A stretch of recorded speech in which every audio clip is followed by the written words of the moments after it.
nombreuses dynamiques sur les services écosystémiques qui se lancent. On le voit en résonance à l'échelle nationale, avec le plan biodiversité porté par le gouvernement et par Nicolas Hulot. Et puis on le voit aussi aux échelles locales, elles sont nombreuses. Il y a notamment celle de la ville de Paris qui est en cours et auquel cet événement fera écho.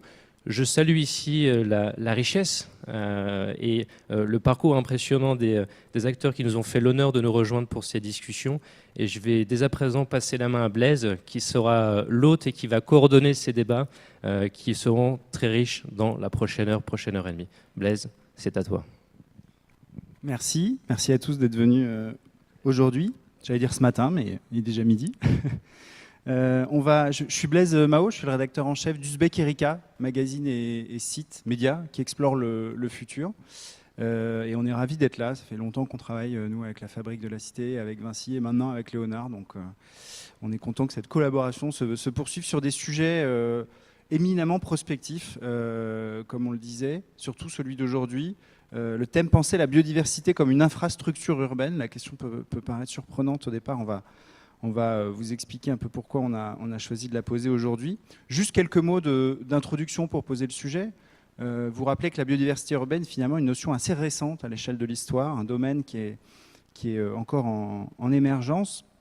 Les tout premiers parcs urbains ont vu le jour vers 1860, avec le mouvement hygiéniste du début du XXe siècle. Des arbres ont ensuite été plantés le long des boulevards. Et puis, il a fallu attendre quasiment les années 70-80 pour assister à une arrivée massive d'animaux aussi, venus de l'extérieur, qui se sont installés en ville, en particulier les oiseaux. Aujourd'hui, le sujet a évidemment pris un écho médiatique et une importance chez tous les acteurs de la ville bien plus importante. On va parler aujourd'hui d'architecture biomimétique avec Vincent Caillebots. On va parler de toiture végétalisée, on va parler d'agriculture urbaine, qui sont différentes approches de la biodiversité urbaine. Et comme je disais, voilà, certains commencent à envisager la biodiversité urbaine comme une infrastructure à part entière, en fait, du côté des pouvoirs publics, du côté des acteurs de la ville, qu'ils soient promoteurs ou constructeurs.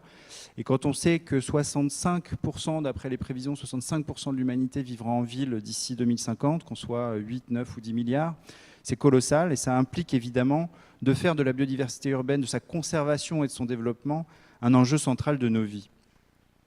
Du côté des citoyens, pour finir, il existe aussi de plus en plus un refus du tout minéral. On est à Paris, qui est une ville très minérale, on va sûrement en reparler, et une vraie demande pour une nature de proximité dans la ville.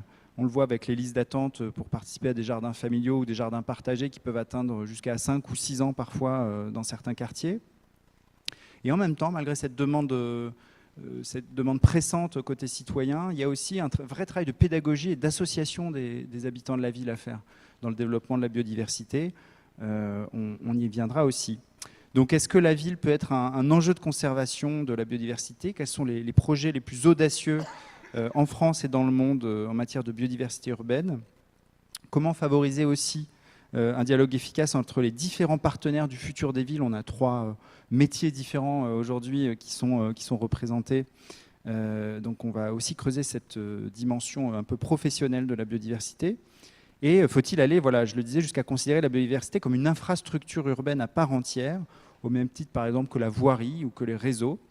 On va en parler avec nos 3 invités. Donc en face de moi, Vincent Caillebots, qui est architecte, diplômé de l'Institut Victor Horta de Bruxelles, conçoit et développe depuis plus de 10 ans maintenant des projets inspirés de la nature, qui proposent une nouvelle vision de l'homme. On a beaucoup vu passer, entendu parler de son projet d'île flottante pour réfugiés climatiques, Lilipad, de sa ferme verticale Dragonfly, de sa tour torsadée qui verra bientôt le jour à Taipei, et avec son agence Vincent Caillebots Architecture qui est basée à Paris. Il mène tous ses travaux et il avait aussi travaillé en 2014 dans le cadre du plan climat et énergie pour la ville de Paris. Il avait travaillé sur l'intégration des immeubles de grande hauteur à énergie positive, solidairement producteur d'énergie dans 8 quartiers de la ville. Alors, je lui laisserai la parole dans quelques secondes maintenant pour qu'il vous présente un peu plus en détail et en images son travail. Paola Munier, à ses côtés, qui est passionnée par le développement durable des villes, des territoires, spécialiste de l'agriculture urbaine. Elle travaille pour l'agence Urbalia, qui est une agence qui accompagne les acteurs de la construction de la ville, qui ont pris conscience de l'importance de ces enjeux dont on parle de biodiversité urbaine, mais qui manquent parfois des outils pour intégrer facilement et efficacement la biodiversité dans leurs différents projets. Elle est passée avant dans l'entrepreneuriat social et solidaire et elle est particulièrement sensible aux enjeux sociétaux posés par la biodiversité urbaine. Elle fait notamment un travail de veille active sur les solutions de végétalisation innovantes. Donc on y reviendra. Et puis Gilles Boeuf à mes côtés, biologiste, océanographe de formation, spécialiste de physiologie environnementale et de biodiversité, qui a été président pendant 7 ans, entre 2009 et 2015, du Muséum d'histoire naturelle de Paris, et professeur aujourd'hui des universités, Sorbonne Université, puisque Paris 4 et l'université Pierre et Marie Curie ont fusionné. Il enseigne aussi bien des étudiants en médecine, en écologie, à l'école vétérinaire. Il a été aussi, en 2013, professeur invité au Collège de France sur la chaire Développement durable, environnement et société, avec un cycle de leçons qui avait porté sur le thème « Biodiversité, ses croisements avec l'humanité ». Il a publié de nombreux ouvrages, dont le dernier en date, je cite que celui-là, mais on pourrait en citer beaucoup d'autres et beaucoup d'autres articles scientifiques qui sont accessibles. « L'homme peut-il accepter ses limites » qu'il a co-dirigé, publié aux éditions Coué en 2017. Voilà pour le contexte. Pour rentrer tout de suite dans le vif du sujet, je vais laisser la parole à Vincent Caillebotte, qui va vous présenter, image à l'appui, son travail pendant une bonne dizaine de minutes. Bonjour à tous. Je suis ravi d'être ici aujourd'hui pour lancer le débat sur la biodiversité comme infrastructure urbaine. Je vous ai préparé un petit bouquet de projets qui montrent un peu l'état de l'art sur l'intégration de la nature, de la biodiversité, de la végétalisation des villes, projets sur lesquels nous travaillons actuellement. Croire au monde, c'est ce qui nous manque le plus. Nous avons tout à fait perdu le monde, on nous en a dépossédé. Cette citation, ça pourrait être celle, s'il pouvait parler de la faune et de la flore que nous sommes en train de maltraiter depuis des générations. En fait, c'est celle d'une gibeleuse qui voulait exprimer le carrefour de crise anxiogène dans lequel nous sommes laissés enfermés depuis maintenant plus d'une décennie, entre la crise économique, une crise d'idéaux et la crise environnementale. Aujourd'hui, face au déni des climato-sceptiques et au cri d'alarme de ce qu'on appelle aujourd'hui les collapsologues, ceux qui disent que nous sommes à la fin de notre civilisation et que nous devons absolument nous réinventer, en tant qu'architecte et en tant qu'urbaniste, nous sommes dans l'urgence de devoir inventer un nouveau modèle de ville fertile. Des villes post-carbone, des villes post-fossiles, des villes post-nucléaires, des villes post-insecticides, des villes qui finalement retissent le lien avec les écosystèmes urbains. En tant qu'architecte, mon rêve, c'est de transformer la ville en écosystème mature, de transformer les quartiers en forêt et de transformer les bâtiments en arbres habités. Comme Blaise l'a dit, en 2050, nous serons 9 milliards d'êtres humains sur Terre avant d'atteindre le pic des 12 milliards annoncés pour 2100. 70% de la population vivra en ville suite à l'exode rural massif que connaissent aujourd'hui les pays émergents. Et nos villes émettent aujourd'hui plus de 80% des gaz à effet de serre. Depuis 10 ans, je travaille de façon transversale avec des ingénieurs et avec des universitaires sur le biomorphisme, sur la bionique et sur le biomimétisme, c'est-à-dire 3 grands champs d'innovation qui s'inspirent des formes, des structures et de toutes les boucles de rétroaction qui peuvent exister dans les écosystèmes matures, à l'image par exemple de la forêt amazonienne qui regroupe une coopérative de différentes espèces vivantes qui n'utilisent que la photosynthèse comme seule source d'énergie, qui n'émettent aucune pollution et qui transforment systématiquement les déchets en ressources naturelles. Pourquoi est-ce que les architectes et les urbanistes aujourd'hui n'arrivent pas à transformer la ville en forêt amazonienne ? Le premier grand projet sur lequel nous avons travaillé il y a 10 ans est le projet Dragonfly. C'est un prototype de ferme urbaine verticale que nous avons développé avec le MIT aux États-Unis et notamment avec le professeur Dickson Despommiers qui est l'inventeur de ce concept. Le concept, c'est de venir superposer des champs d'agriculture, des vergers communautaires et des potagers suspendus au cœur de la ville, c'est-à-dire ramener les lieux de production alimentaire biologique au cœur des lieux de consommation pour casser finalement à la base la boucle d'import-export de l'alimentation basée sur l'agriculture du XXe siècle qui utilisent principalement des produits phytosanitaires.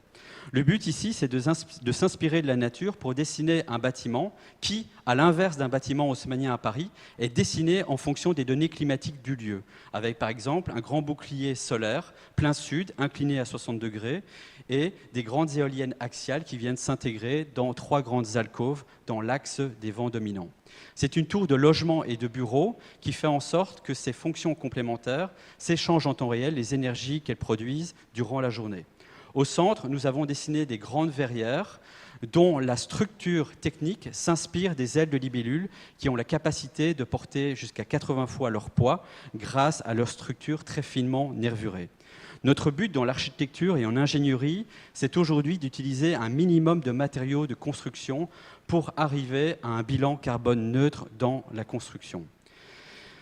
Ce que nous n'avions pas bouclé à l'époque, c'était le business model. Aujourd'hui, on sait, grâce au système de biomasse et de biométhanisation, que l'on peut récupérer, par exemple, toutes les matières non comestibles des plantes pour venir créer un réseau de chaleur et alimenter le réseau électrique du bâtiment en le rendant ainsi autosuffisant, en transformant donc systématiquement les déchets en ressources et les contraintes en opportunités. La philosophie globale, c'est celle de passer de l'économie linéaire, une économie qui produit, qui consomme et qui jette, qui est basée sur nos énergies fossiles qui ne sont pas illimitées et qui génère de la pollution, des déchets et de la dette. Cette économie linéaire, on veut la transformer en une économie circulaire dans le bâtiment, c'est-à-dire une économie qui fait en sorte que tout ce qui est produit et consommé soit recyclé et recyclable en boucle vertueuse, en annulant la dette, en annulant la pollution, en annulant les déchets et en misant sur une économie symbiotique qui fait en sorte que tous les avantages, notamment de l'intégration de la biodiversité en ville, représentent un coût de construction moindre que les chantiers de bâtiments inertes qui ont besoin d'être raccordés au réseau. La grande étude urbaine qu'on a développée pour la mairie de Paris s'appelle Paris Smart City 2050. Le but de cette étude est d'imaginer comment on pourrait quitter l'étalement urbain à l'horizontale. Comme on le sait tous, plus une ville est dense, moins elle est énergivore, sur le plan calorifique, mais également sur le plan des émissions de CO2 liées au transport. À partir du moment où on construit la ville sous la forme de prototypes de villages verticaux, on a besoin de beaucoup moins se déplacer entre les lieux de vie privée et les lieux de vie professionnels. La demande qui nous a été faite par les services de l'écologie urbaine, par la maire de Paris, Anne Hidalgo, et par Pénélope Comitès en charge de la biodiversité et de la renaturalisation de la ville de Paris, a été d'étudier 8 prototypes d'IGH, des immeubles à grande hauteur, qui seraient des bâtiments à énergie positive, c'est-à-dire des bâtiments produisant plus d'énergie qu'ils n'en consomment et mettant en place le concept de solidarité énergétique, c'est-à-dire que ces greffes urbaines contemporaines produisent toute l'énergie dont les bâtiments historiques ont besoin pour être neutres en carbone. Ici, vous êtes sur la rue de Rivoli avec des tours montagnes qui dressent leurs boucliers photovoltaïques et thermiques le long de la course du soleil, tandis que tous les balcons des habitations viennent superposer les meilleurs cépages des vignobles français.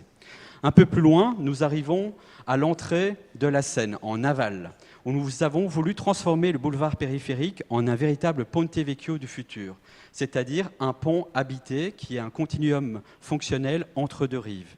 Ici, la tour de bureau et la tour de logement échangent en temps réel les énergies qu'elles produisent. Ce projet vient se reposer sur des piles hydroélectriques qui intègrent des roues à eau, transformant l'énergie cinétique de la Seine en électricité. Le boulevard périphérique, qui est voué au tout à l'automobile, deviendrait ainsi un nouveau cordon, un fil d'Ariane végétal pour la biodiversité et pour les énergies renouvelables. Un peu plus loin, à l'image un peu du projet Dragonfly pour New York, nous avons proposé de construire un Central Park vertical dans Paris. Non pas un parc horizontal et cosmétique, mais bien un parc vertical et comestible.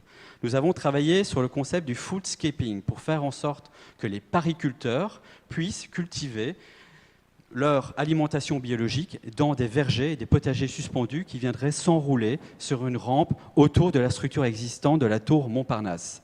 Toutes les parties non comestibles seraient recyclées dans une double peau de bioréacteurs d'algues vertes qui permettrait de rendre cette tour symbole de l'énergivoracité des villes des années 70 en un modèle d'architecture autosuffisante en énergie.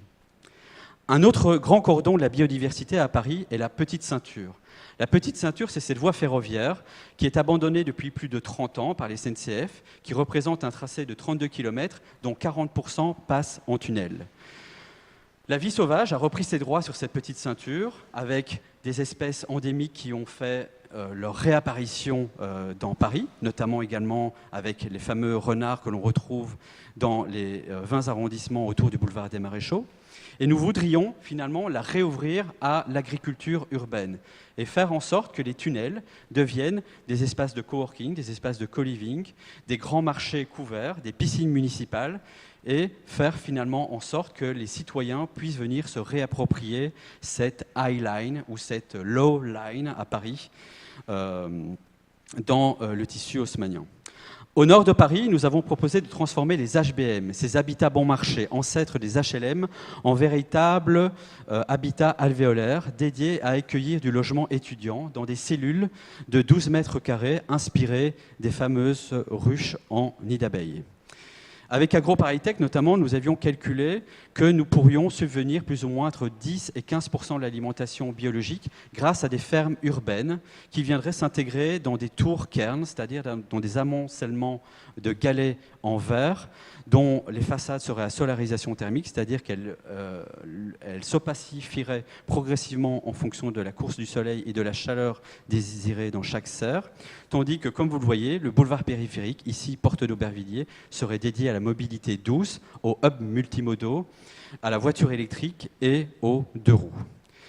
À la fin du voyage parisien, nous arriverons à la gare du Nord, où ici nous avons mis en place un nouveau prototype qui est étudié à l'EPFL à Lausanne avec le professeur Gretzel.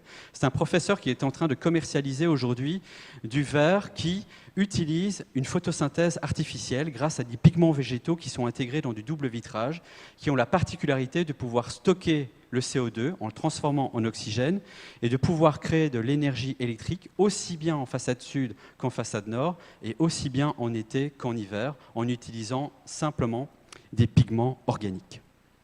Alors on pourrait dire que je suis le Jules Verne de l'architecture, qu'on me le dit souvent, que je suis le nouveau scénariste d'Avatar 2. Et pourtant, toutes les technologies que vous voyez sur les images de Paris, elles existent et nous les construisons aujourd'hui dans les pays émergents. À l'image du projet, par exemple, Taozu Yinyuan, qui est en chantier depuis 6 ans, qui sera livré dans moins de 4 mois. C'est une tour végétale de 120 mètres de hauteur qui sera recouverte de plus de 23 000 plantes, arbustes et arbres. Cette tour, elle vient de recevoir la certification de diamant d'architecture carbo-absorbante, étant donné que grâce à sa végétalisation massive à la verticale, elle sera capable de capter entre 135 et 200 tonnes de CO2 par an dans l'atmosphère. Cette tour, elle intègre tout d'abord les règles du bioclimatisme pour faire en sorte d'optimiser la luminosité à l'intérieur des appartements. Elle intègre également le recyclage des eaux grises, c'est-à-dire l'eau qui provient de votre lave-vaisselle ou de votre baignoire, qu'on utilise pour venir irriguer ces potagers qui sont cultivés sur plus de 25 étages. En utilisant du verre triple vitrage et également de grandes pergolas solaires intégrant des cellules de silicium, cette tour diminue de 50% ses frais d'exploitation durant donc la vie du bâtiment. Aussi, nous avons étudié avec les ingénieurs pour construire un bâtiment élastique sur la plus grande faille sismique du monde, c'est-à-dire un bâtiment qui plie mais ne rompt pas et qui n'utilise pas un seul gramme de béton. Cette tour se comporte donc sismiquement comme un roseau qui est capable d'encaisser les tremblements de terre et où tous les points de jonction entre les façades et les plateaux horizontaux se comportent comme des tendons d'articulation du corps humain. Le rêve du client, c'était d'inventer un nouveau modèle urbain entre l'appartement et la villa individuelle avec jardin individuel à la campagne. Ici, le but, c'est de faire des appartements avec 150 mètres carrés de jardin individuel qui viennent se superposer pour avoir finalement une végétalisation massive en étant tout près des services au cœur de la ville. Ce projet est en fin de chantier, les façades sont actuellement terminées et les 25 étages sont en cours de végétalisation par notamment l'équivalent de AgroParisTech qui est basé à Tokyo et qui a travaillé avec nous pour choisir les meilleures espèces de plantes et les meilleurs substrats pour finalement faire en sorte que la végétalisation qui paraît homogène sur les perspectives soit spécifiée en façade nord, en façade sud, à l'est, à l'ouest, au 25e étage ou au premier étage. Un deuxième grand projet qui est en chantier actuellement depuis 2 ans est le projet de Gate Héliopolis. C'est un projet qui ressemble finalement un peu à un îlot parisien type. Un bâtiment de 250 mètres de côté, plafonné à 43 mètres de hauteur, qui contient 450 000 mètres carrés et plus de 1200 appartements. La spécificité de ce projet est qu'il est directement inspiré d'une termitière. En effet, il est transpercé par 9 malcafes. Les malcafes, ce sont ces cheminées à vent que l'on retrouvait déjà il y a 3000 ans dans les temples des pharaons et qui permettent de diminuer la température extérieure du Caire à 45 degrés à une température de 30 degrés en utilisant les frigories qui sont en sous-sol, sous les fondations, à moins 15 mètres de profondeur. Grâce à une ventilation naturelle, on arrive donc à baisser de 70% la consommation électrique d'un immeuble de plus de 1200 logements.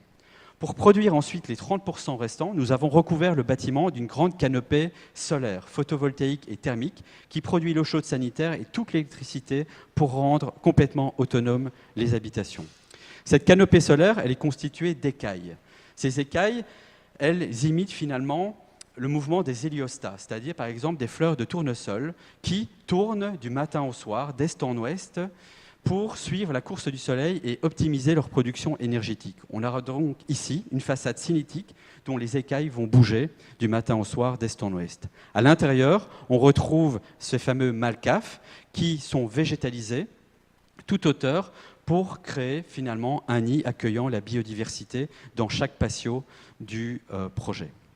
Un dernier projet que je tenais à vous montrer ce matin pour initier le débat est le projet Hyperion, dont on vient de rendre le permis de construire dans la ville de New Delhi, en Inde.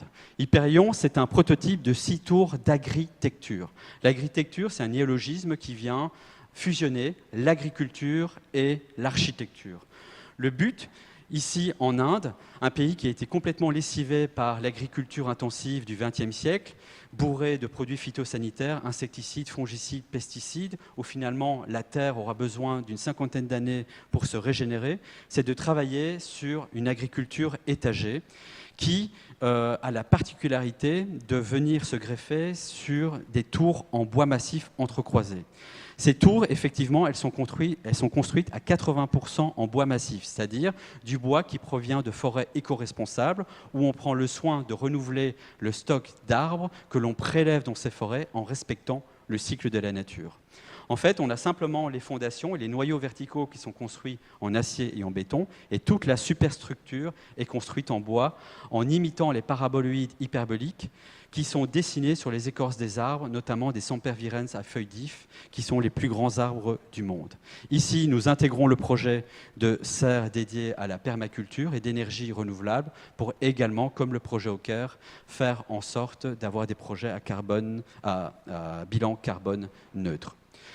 Pour faire ces architectures écologiques, pour faire une architecture durable, on a besoin d'une politique et d'une économie durable qui permet d'engendrer de nouveaux business models. Aujourd'hui, tous les promoteurs immobiliers en France nous disent que ces projets coûtent trop cher à réaliser en Europe. Je pense qu'il faut réinventer une économie sur base de la symbiose pour faire en sorte de calculer toutes les économies que représente ce type d'architecture sur 10 ans d'exploitation, économie sur le transport, économie sur l'énergie, économie sur la santé, économie sur la biodiversité, pour s'apercevoir que finalement ces projets sont de 20 à 30% moins chers qu'un projet inerte. Je vous laisse donc sur cette citation que j'aime beaucoup d'Isabelle Delannoy, qui vient de sortir un livre sur l'économie symbiotique.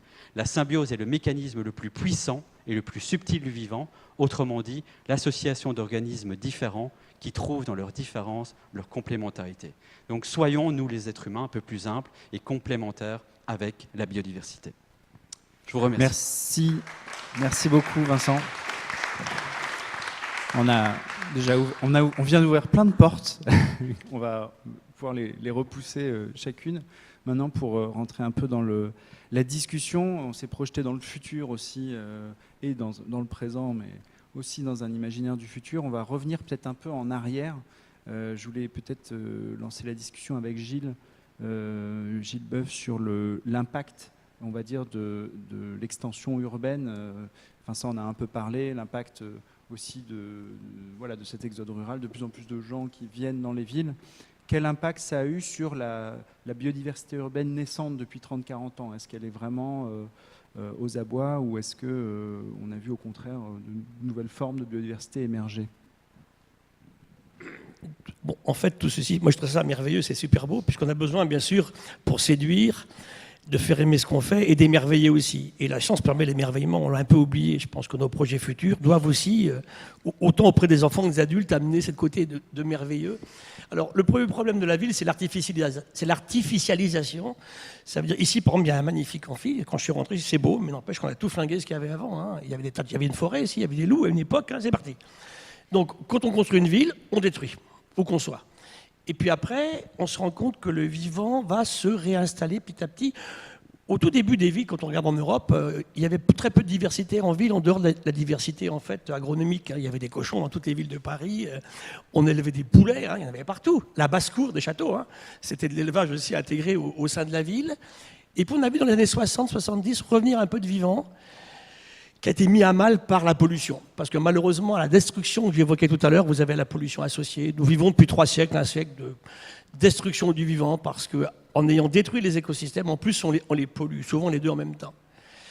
Et bien souvent, avec des molécules que le vivant ne sait pas dégrader. On a plus de 50 000 molécules qui ont été inventées par la chimie de synthèse que le vivant ne sait pas dégrader. On vit une époque dramatique, quand Vincent évoquait tout à l'heure ces problèmes de pollution agricole.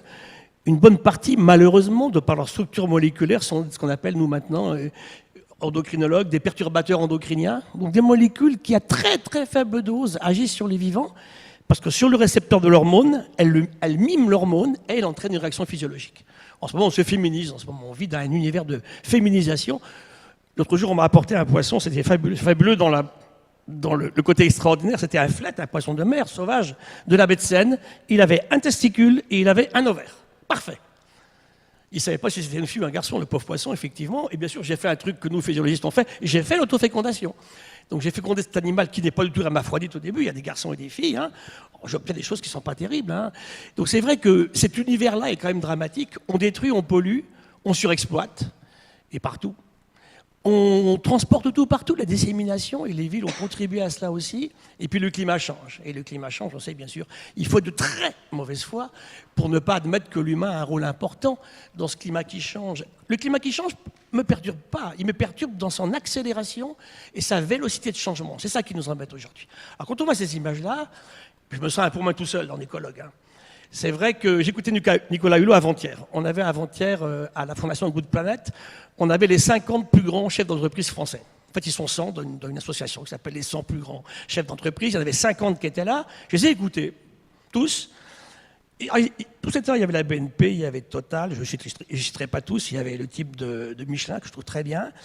Ils ont raconté leur engagement pour la biodiversité. Un mot que je pense qu'ils ignoraient il y a encore une quinzaine d'années. Et c'est vrai qu'on se sent moins seul.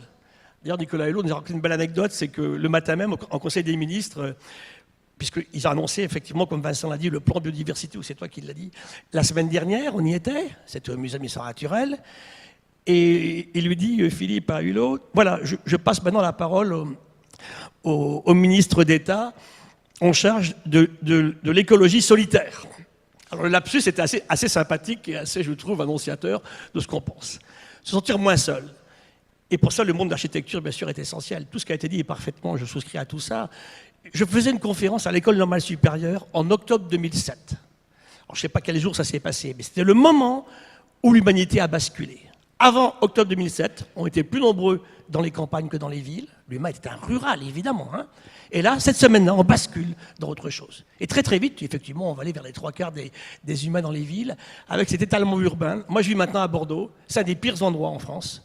Vous avez des maisons de Libourne au Cap Ferret, sans vraiment de bâtiments un petit peu élevés. On ne peut pas continuer comme ça, pour les raisons qu'on a évoquées. D'abord, bien sûr, énergétiques. Donc, en fait, le vivant qui a été évoqué par Vincent, il faut le reprendre à la base. Pour un écologue, moi, depuis le début, je travaille là-dessus, c'est qu'est-ce qu'il fait, le vivant? Première qualité, parcimonie d'énergie. Le vivant fait tout avec un minimum d'énergie. J'adore la Dragonfly. C'est la conférence que j'avais faite d'ailleurs avec Uzbek et Erika devant le président de la République l'an dernier, en décembre dernier, à la station F. Une libellule, elle vole à 100 km/h avec 2 watts. Elle encaisse 30 G en accélération. J'ai des copains pilotes de chasse, ils en rêvent. Hein. Avec quelques G, faites un tour de manège un peu stressant. Là. Vous payez pour faire ça. Il y a des gamins qui aiment ça. Moi, j'aime pas trop ça, mais on vous balance dans une centrifugeuse. À 3G, vous êtes vraiment mal. Vous vomissez le 4 heures. Ça, c'est clair, hein, effectivement. 30G. 9 techniques de vol, des capteurs absolument incroyables. Et ça existe depuis 345 millions d'années. Et qu'est-ce qu'on fait? Toutes les saletés que Vincent a nommées tout à l'heure, pas invention tout pas, on les met dans les mares. Il a parlé de l'Inde. Je vais vous montrer une image de l'Inde tout à l'heure. C'est effroyable. Quand on va en Inde avec les collègues de l'IRD ou du CIRAD, on travaille à Bangalore, qui est le plus grand centre de recherche en Inde aujourd'hui. C'est là que toute la technicité indienne, c'est pas à Delhi, c'est à Bangalore. C'est plus de 10 millions d'habitants. Et puis là, vous avez, quand on mesure dans l'eau, avoisinante, dans les sols, des niveaux de pesticides tels qu'ils sortent de la feuille, hein, là où on travaille. C'est 10 fois plus qu'en Bretagne, il faut le faire quand même. Donc ça veut dire qu'on est vraiment sur un système, basta, c'est plus possible. Donc économie d'énergie, deuxièmement, pas de déchets. L'humanité industrieuse a inventé les déchets. Il y avait des déchets. Dans le vivant, vous avez toujours un acheteur pour votre déchet. Vous le produisez. Et puis, tout à l'heure, en fait, Vincent a dit, effectivement, réutiliser pour faire autre chose. Et ça, c'est fabuleux. Donc, on a dit, pas de déchets, réutilisation des déchets. Deuxièmement, on a dit parcimonie d'énergie. Et le troisième aspect intéressant, c'est que le vivant fait tout en optimisant. Alors que l'économie actuelle de l'humain, elle maximise les profits. Ce qui veut dire que on ne peut pas entrer aujourd'hui dans le système si on n'est pas capable d'abord d'augmenter notre humilité. Hein. Vaincre l'arrogance, c'est le premier défaut de l'humanité. L'arrogance, surtout masculine d'ailleurs, beaucoup plus chez les garçons que chez les filles, on est arrogant. Deuxième énorme problème, nous sommes imprévoyants. Qu'est-ce qu'on paye aujourd'hui? James Watt invente la première locomotive, nous sommes en 1784. Ce jour-là, c'est comme mon mois d'octobre 2007, ce jour-là, on passe d'un système du cheval animal au cheval vapeur. Tout va changer. Et ce que le système Terre avait stocké, intelligemment, sans dessin intelligent, hein, depuis longtemps, ces grandes forêts du Carbonifère, avec des libellules dedans qui faisaient près de 1 mètre d'envergure. Hein. J'étais à Commentry cette semaine, il y avait des libellules comme ça. Il n'y avait pas de gros prédateurs, bien sûr, vertébrés, il n'y en avait pas. Stocké, les géments de charbon. Tout le plancton marin, le phytoplancton stocké entre 250 et 25 millions d'années, le pétrole. Et qu'est-ce qu'on a fait sans réfléchir du tout? On remet dans le système. Et bien sûr, le système y réagit. Et on le paye aujourd'hui. Dans cette pièce, tous ici, ensemble, en ce moment-là, vous respirez. C'était autour de nous, là. Le CO2 qui est là, la moitié a plus de 100 ans. Pensez-y, à chaque moment où vous respirez un CO2 émis, bien sûr, par les activités humaines, qui a plus de 100 ans. Donc tout ce qu'on produit aujourd'hui se surimpose au reste. Ce qui veut dire que même si on arrêtait les émissions aujourd'hui, le climat change encore pour 2 siècles.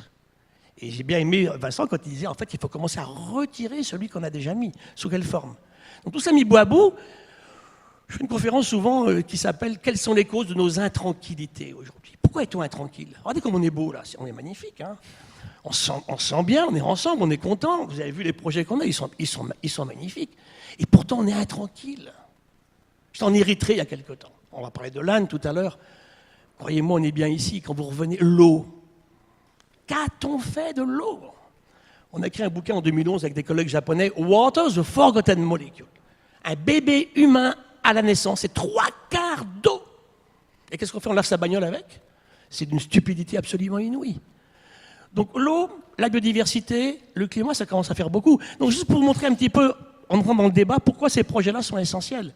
Et ce que je crois profondément, c'est la transversalité. C'est-à-dire qu'il faut de tout, mais chacun avec le respect de l'autre. Des climatologues, des écologues, des architectes. Et puis aussi des sciences humaines et sociales, on les a oubliés. Il nous faut de la sociologie, il nous faut de l'anthropologie. Et un zeste de philosophie, c'est pas mal aussi, pour qu'on puisse réfléchir justement à ce qu'on fait à l'heure actuelle. Et je terminerai en disant simplement que, regardons la situation, nous sommes intranquilles malgré tout ça. On se croit génial, on est beau, on est super intelligent, on est développé jusqu'à un certain point. Puis on invente des trucs qui nous font les pires des misères. Et pourquoi? C'est pas que je suis très fort pour le retour du vivant en ville, c'est parce qu'on a oublié qu'on en faisait partie. Un bébé humain, c'est 3/4 de flotte, je vous l'ai dit. J'ai autant, et vous aussi, hein, je ne suis pas différent de vous, on a autant de bactéries dans nous et sur nous-mêmes que de cellules humaines. Alors si l'humain c'est de la flotte et des bactéries, ça devrait lui rabattre un peu son caquet. Hein. Donc tout ça, mis bout à bout, ça fait quand même beaucoup, effectivement. Donc, le système actuel de géopolitique, de résultats environnementaux et de développement nous montre bien que ça ne marche pas. Donc cette économie actuelle qui consiste à faire du profit, souvent en très peu de temps, en détruisant la nature, en la surexploitant, c'est fini. C'est pour ça, moi je ne dis pas que c'est la fin du monde, c'est la fin d'un monde, c'est certain. Dans ce qu'a montré Vincent, c'est la fin d'un monde. Je ne suis pas en plus, moi, malgré tout ce que je vous raconte, je suis optimiste, hein, c'est ma nature, je suis comme ça. Mais quand même, c'est vrai que ce qui est très clair, c'est qu'il faut qu'on prenne à bras le corps la question. We have to change. Et comment on change? La question, elle est là. Et ce genre de projet, là, pour moi, est absolument essentiel pour qu'on y parvienne. Comment demain on nourrit, je ne pense pas qu'on sera à 12 milliards, hein, mais demain on va être 8, ça c'est demain, ça peut-être 10. Hein. Comment on fait, dans quelles conditions, comment on répartit les ressources, les richesses, dans un monde en plus de numérique. Hein, on en a beaucoup parlé avec Uzbek et Erika en décembre dernier, qui, je suis désolé, ne m'a pas encore convaincu que ce numérique là, va changer, va diminuer le fossé entre les riches et les pauvres. Hein. On ne prend pas cette voie-là aujourd'hui. Comment est-ce qu'on va travailler? Donc c'est tout ça mis bout à bout, c'est pour ça que j'ai accepté de venir jusqu'ici ce matin avec vous, est fondamental.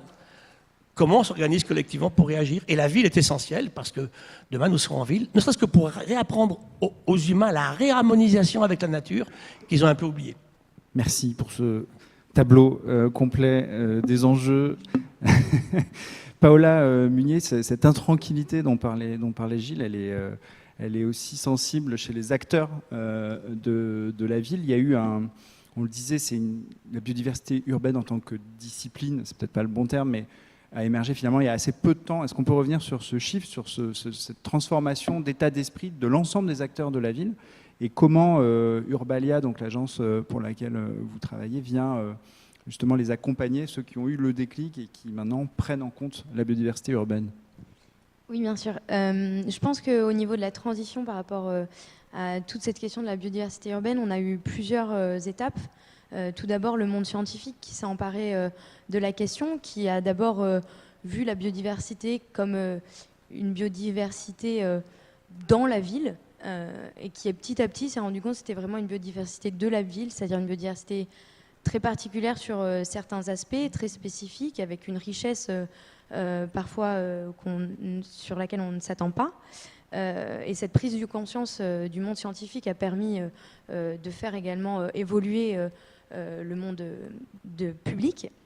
Je pense notamment à tous les sites inscrits pour leur qualité écologique en milieu périurbain ou ruraux, qui sont petit à petit retrouvés de plus en plus proches finalement de la ville, et des constructeurs qui sont retrouvés face à des réglementations, Natura 2000, SNIEF 1 et 2, sur lesquelles ils ne s'attendaient pas, qui leur a fait vraiment se rendre compte que oui, la biodiversité, c'était aussi un sujet qui les touchait eux, qui les touchait dans leur pratique. Il y a eu aussi ensuite tout le mouvement des labels et des certifications généralistes autour de l'environnement qui sont emparés de la question, avec HQE ou BRIM qui a rapidement, qui ont été dans les pionniers pour intégrer un volet biodiversité à leurs certifications, qui ont imposé des diagnostics écologiques pour savoir où on atterrissait, et ensuite des plans d'action pour la biodiversité. Et ça, finalement, ce que ça a amené, c'est ce que Gilles disait tout à l'heure, des nouveaux acteurs dans le monde de la ville, puisque finalement, cette obligation impose d'avoir aux côtés des écologues, des architectes et des paysagistes, des écologues, donc des acteurs avec qui le monde de la construction n'avait pas forcément l'habitude de travailler. Ensuite, le troisième mouvement de fond, et on en a un peu parlé, c'est bien sûr tout le mouvement citoyen. Finalement, on s'est coupé avec nos villes très minérales, on s'est coupé de la nature. Comme l'a dit Gilles, il faut savoir que on a des études, et ça paraît très logique, scientifique, qui prouvent que si on n'a pas de contact direct quotidien ou mensuel avec la nature quand on est jeune, on va être coupé de notre environnement, et on va être moins enclin aussi à lutter pour son environnement, à lutter pour essayer d'être le plus vertueux possible pour la lutte contre le changement climatique.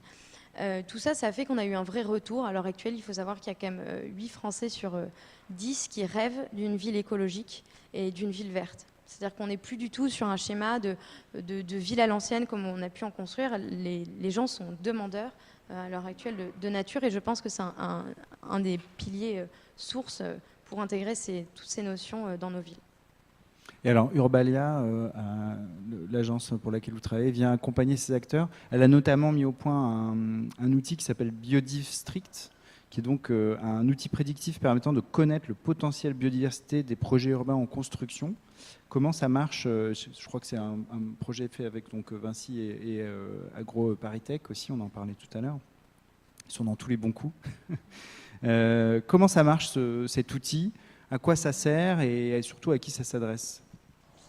Donc, Biodistrict, c'est un outil qui va nous permettre d'évaluer l'impact du projet de construction sur la biodiversité de façon comparative, donc en comparant la qualité écologique du site existant, qui est parfois voilà, un site en reconversion, une terre agricole qu'on vient urbaniser, qu'on vient comparer donc, à notre projet. Cet outil, il évalue donc cet impact au regard de 5 indicateurs qui ont été développés par AgroParisTech, notre partenaire. Ces indicateurs, donc c'est un calcul scientifique derrière qui s'appuie sur une liste d'habitats présents sur le site, donc plus de 120 habitats différents, que ce soit des habitats bâtis, semi-naturels et naturels, mais de façon très précise par rapport aux habitats qu'on peut trouver en milieu urbain. Par exemple, on vient différencier une haie d'arbres sur gazon d'une haie d'arbres sur herbacées hautes. Parce que tous ces habitats, finalement, ils ont une capacité d'accueil de la biodiversité qui sont différents.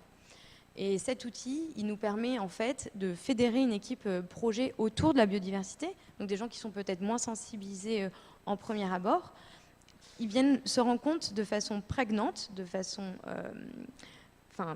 qu'on peut justifier l'impact de leur projet sur la biodiversité. Et comme ça, on va venir pousser l'ensemble de l'équipe à essayer de mieux faire, de mieux intégrer ce sujet, d'essayer d'améliorer chacun des indicateurs pour offrir un projet qui soit accueillant pour les futurs usagers, mais accueillant pour la faune et la flore. Ça, la technologie peut être un outil précieux ou pas dans cette préservation, cette conservation de la biodiversité urbaine? On va en parler, on pense plus à l'architecture biomimétique, aux toitures végétalisées, au développement de projets d'agriculture urbaine. Est-ce que quelle place peut prendre la technologie, soit dans l'installation de capteurs? Il y a eu un projet notamment mené par Carlo Ratti avec le Sensible Lab du MIT, pour calculer exactement le nombre d'arbres dans chaque ville, par exemple. Donc c'est un outil de photographie où ils croisent de l'intelligence artificielle et un outil comme Google Street View. C'est un premier outil. Là, on vient de parler d'un autre. Peut-être Vincent ou Gilles sur le rôle que peut jouer la technologie dans cette préservation, cette conservation. Technologie, t'entends technologie numérique ou Oui. Okay. Donc c'est vrai qu'aujourd'hui, moi je pense que toutes les certifications dont tu as parlé, le BREEAM, le LEED, la tour à Taïwan, elle est LEED Gold+, le projet au Caire, il est LEED Platinum. En fait, c'est des certifications qui nous poussent vers l'excellence et qui accompagnent notamment les promoteurs investisseurs vers des objectifs qui font en sorte qu'ils pourront livrer véritablement des bâtiments plus ou moins écologique, bien pensé. Après, par rapport à la technologie, aujourd'hui, c'est vrai qu'on sait qu'on a le coefficient de biodiversité qui arrive, on a le coefficient de carboabsorption qui existe déjà en Asie du Sud-Est, qui va sûrement bientôt arriver en Europe, et donc on a besoin finalement de prendre le meilleur du high-tech, donc des hautes technologies et du low-tech, les technologies passives, pour construire des bâtiments intelligents. Aujourd'hui, on n'arrête pas de parler de Smart City dans toutes les conférences. Je suis un peu plus mitigé sur la Smart City. La Smart City, finalement, on a dit, bon, l'architecture durable, c'est sympa, mais ça ne rapporte pas d'argent parce qu'il n'y a pas de technologie. Donc, on va bourrer la ville de technologie, la ville durable, et ça va devenir une ville smart. Sauf que finalement, on remplace le pétrole par des minerais et on passe d'une énergie fossile limitée à une autre énergie également limitée. Donc, on ne résout pas vraiment le problème à la base, étant donné qu'on n'a pas cette optique de devenir sobre d'abord sans technologie. Donc, par exemple, sur le projet à Taïwan, qui est ce bon mélange entre le high-tech et le low-tech, on a travaillé avec des ingénieurs de façon transdisciplinaire, avec des ingénieurs agronomes qui étaient capables de calculer le coefficient de carboabsorption, le coefficient de biodiversité, que nous, on ne pouvait pas prouver scientifiquement. Donc c'est important. Mais après, c'est vrai que parfois, on a simplement dans l'intelligence du plan d'architecte des choses anti-technologiques, comme par exemple toutes les cages d'escalier, les cages d'ascenseur qui sont éclairées naturellement. et donc qui sont également ventilés naturellement. Comme cet amphithéâtre, pendant 30 ans, tous les amphithéâtres ont été construits en sous-sol, complètement hermétique pour bien voir l'écran de projection. Aujourd'hui, on fait le contraire, et du coup, voilà, on fait des bénéfices, des économies sur l'éclairage. Ici, par exemple, on a une climatisation assez forte. Si on avait un grand mur végétal de 50 mètres carrés, on pourrait baisser passivement de 3 à 5 degrés la température intérieure. Ça veut dire qu'on ferait une économie de 50% sur la clim qui est en train de nous souffler sur la tête. Très bel appel à projet. Et donc, discrètement glissé. Si vous avez besoin d'un architecte chez Vinci, je suis là. Je rigole. Et donc, voilà, donc nous, on est pour une technologie raisonnée, pas pour un tout technologique. Par exemple, si je reprends si on parle des compteurs Linky ou des tablettes qui permettent, dès qu'on entre dans son appartement, de voir sa consommation, moi je trouve ça intéressant sur le plan pédagogique. Ça permet aux futurs habitants d'un immeuble de savoir réellement combien ils consomment et de se dire c'est pas grave, je vais faire mes courses, je laisse tout allumé, je reviens dans 2 heures, ça leur met en kilowattheure combien ils ont dépensé. Par exemple, quand les prototypes de Mazda ou de Songdo ont été construits, donc les villes nouvelles à Abu Dhabi ou en Corée, près de Séoul, ils avaient fait une ville LEED Platinum, l'un des meilleurs architectes du monde, Norman Foster. Et tous les étudiants américains qui ont débarqué, leur capital mensuel d'énergie était gaspillé en 3 jours.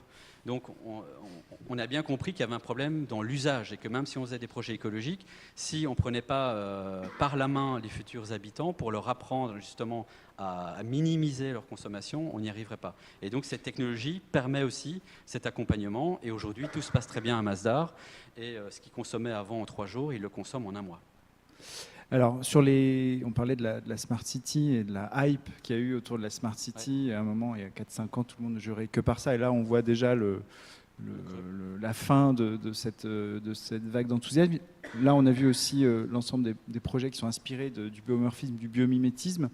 Et en préparant cette rencontre, tu m'avais dit qu'il y avait aussi une mode autour du biomimétisme. Finalement, maintenant, dès qu'on fait quelque chose qui a la forme d'un animal ou on met l'étiquette c'est un projet biomimétique, est-ce qu'on on a le même phénomène? On peut observer le même phénomène? Est-ce qu'il va y avoir une mode un peu dangereuse justement du biomimétisme qui n'en serait pas?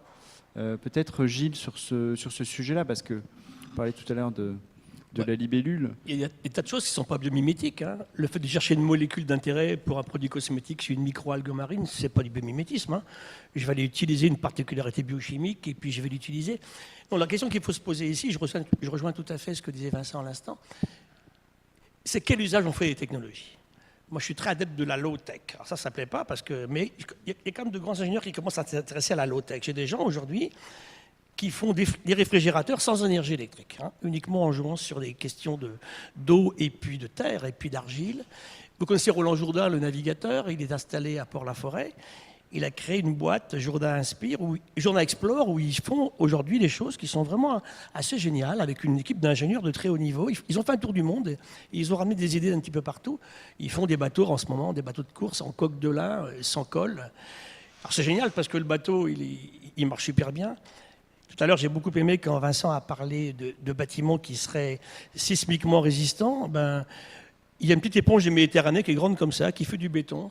Ce béton, il est beaucoup plus léger que le nôtre, mais infiniment plus, beaucoup plus résistant. Sur une déformation, il ne se casse pas, il se déforme, et il reprend sa taille initiale. Et quand vous avez fini, vous compostez. C'est magique. Et le biomimétisme bien pensé, c'est ça, c'est qu'en fait, tout est magique. Ça coûte moins cher, ça marche mieux que ce qu'on faisait auparavant, il n'y a pas de déchets. On ne prépare pas avec ça de l'obsolescence programmée, c'est encore à notre intérêt. Donc j'y crois beaucoup, mais ne croyons quand même pas tout le temps, et c'est ça le drame que vivent des pays développés, c'est qu'on croit toujours que nos technologies d'ingénieurs vont nous permettre de nous sortir de tous les mauvais pas dans lesquels on se sera mis. C'est pas vrai. Ça ne marche pas comme ça. On a plein d'exemples justement où c'est l'inverse. Les Smart City, je suis comme Vincent, moi je ne suis pas... Parce que tout à l'heure, j'ai parlé des défauts de l'humanité, j'ai parlé d'arrogance chez les garçons, j'ai parlé effectivement d'imprévoyance. Le troisième, c'est la cupidité. On veut toujours plus. Et là, malheureusement, les filles sont aussi cupides que les garçons. Il n'y a pas de différence. Donc c'est ça qu'il faut qu'on arrive à gommer, dans quelles conditions. Donc tout ce qu'on discute ici, comment on remet ça au sein du système. Je suis un adepte d'Edgar Morin, j'aime beaucoup. J'ai encore croisé avant-hier. Et il dit, en fait, ce monsieur est né en 1921, donc il a quand même quelques neurones qui sont passés par des tas de circonstances diverses et variées au cours d'épisodes que l'humanité a vécu depuis près de 100 ans. Et il nous dit,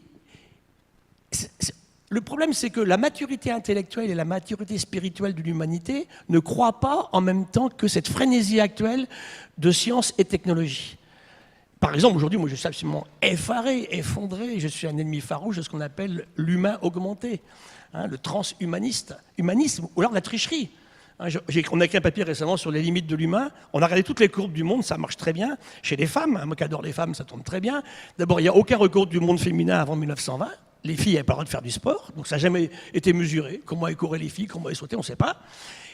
En 1920, elles apparaissent dans les courbes, elles sont très bonnes. Lancement du poids, par exemple. Et aujourd'hui, ce qui est effarant, c'est de voir qu'aucune femme au monde, je ne sais pas ce que vous faites, ne lance le poids aussi loin que les Allemandes de l'Est en 1986. Alors, qu'est-ce que fait l'humain quand il sent ses limites qui approchent? Il triche. Et ça ne marche pas. En adaptation à terme, ça ne marche pas. Et enfin, un dernier point pour revenir à la question que tu posais, c'est que, moi, mon métier de base, je suis endocrinologue, c'est mon métier au départ. Aucune espèce vivante ne s'est jamais adaptée à quoi que ce soit sans changer. Et on ne change toujours pas. Et voilà pourquoi moi je rêve en voyant les images que nous a montrées tout à l'heure Vincent, est-ce que tu racontes? Parce que c'est ça le mode de changement, mais pas uniquement par une frénésie technologique avec une dépense d'énergie incroyable. À la limite, je me rappelle les débats antinucléaires en France il y a un certain temps. Plus que l'antinucléaire de base, on était contre le programme électronucléaire d'EDF qui nous annonçait des consommations absolument effarantes avec la population qui allait croître. Pour qui, comment? Et je finirai là-dessus sur un exemple. Je dis récemment au Congo, Inga, le plus gros projet de barrage hydroélectrique au monde. 13 tranches, on en a construit 3. 40 000 mégawatts, on va voir ce que c'est ce truc. Eh bien, les gens qui sont là sur le Congo, ceux-ci, ils font de l'énergie, ils font la plus grosse, au niveau de ce système-là, production d'énergie locale. Ceux qui sont en dessous n'ont pas accès au courant électrique. Tout est vendu à l'Afrique du Sud. Dans un système économique qui n'est pas du tout en adéquation avec ce qu'on fait. Donc comment tout collectivement, on garde en tête ceci, en être humain, peut-être un scientifique, un architecte, tout ce qu'on veut, un agronome, tout le monde a sa place, un quidam. C'est pour ça que je crois beaucoup à ces histoires justement de sciences participatives. Comment de façon collective, d'abord on amène de la donnée, on gère de la donnée. Où moi la technologie et le numérique m'a beaucoup servi, c'est dans la gestion des big data. Parce que le vivant nous donne des données absolument effroyables, fantastiques en nombre. Une grande partie d'ailleurs liée effectivement aux participants. On démontre récemment dans un beau papier que nos oiseaux, ils ont fait 33 km vers le nord en 18 ans et nos papillons 114. On leur a pas dit que le climat changeait, mais ils l'ont vu. En pays catalan où je vis maintenant, on démarrait les vendanges il y a 20 ans. C'est rien au niveau géologique. Je parlais de millions d'années tout à l'heure. Il y a 20 ans, on démarrait les vendanges le 10 septembre. Cette année-là, enfin l'année dernière, le blanc était fini le 15 août. 20 ans. Donc ça va très très très vite. Et ça, est-ce que l'humanité est capable de réfléchir à cela? Parce que ça va prendre combien de temps de développer tout ça? Est-ce que ça va être uniquement un dialogue de très riches d'un côté qui ne s'intéresse absolument pas aux autres? Et je termine encore avec Edgar Morin et le principe numéro 1 des Nations Unies aujourd'hui pour les ODD, éradiquer la pauvreté. Si on ne fait pas ça, ça ne marchera pas.